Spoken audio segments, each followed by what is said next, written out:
It begins with a door, or rather, the absence of one, because most people walk by this stretch of forest and never see it. To them, it's just a hillside, moss creeping down the stone, roots cracking through the earth. But if you look closely, closer than most people care to, you'll see the faint outline of steel, a hatch buried in silence, and behind it, history waits. This is the story of a secret bunker, one built not for comfort, not even for survival in the ordinary sense, but as a vault for fear and power and the desperate hope of a world on the edge. When you descend the stairs, the air changes. The sound of the outside world fades, the walls tighten, concrete and rebar, pipes humming like veins. It feels less like walking into a room and more like entering someone else's nightmare.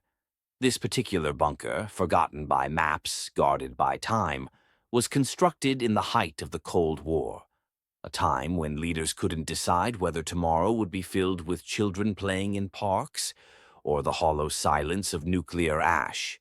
Governments built bunkers not just as shelters, but as symbols, proof to themselves that there was a way out, even when the rest of us had none. And yet, when you stand inside one now, decades later, something about it feels fragile. The peeling paint, the rust eating at metal doors, the faint smell of damp. It doesn't feel like safety. It feels like fear, fossilized. Experts say there are hundreds of these scattered across the world, some beneath farmland, some under schools, some right in the middle of cities, hidden in plain sight. But secrecy always comes with a twist, because many of these bunkers were never actually usable. The systems were underfunded, the air filters faulty, the food supplies minimal. They were illusions, psychological insurance policies, so that leaders could sleep at night while the people above had no such shelter. But here's the paradox. When you walk through the empty halls, past the control rooms, the kitchens, the dormitories where hundreds might have slept head to foot, you feel the weight of the human beings who built them.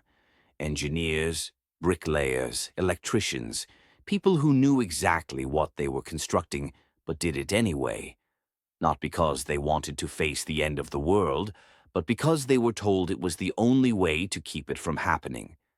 And maybe they were right, because bunkers, in their own strange way, were a deterrent, a reminder to each side that their enemies were preparing for the unthinkable. Sometimes the shadow of destruction is the very thing that keeps it from being carried out. Still, the bunker itself remains cold, empty, a time capsule of paranoia. I stand at the lowest level, the lights gone, the walls dripping with condensation. I imagine the hum of generators, the stale taste of recycled air.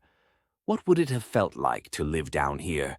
No windows, no sky, just the constant reminder that if you were inside, it meant the outside no longer existed. And here's the haunting truth. We haven't stopped building them.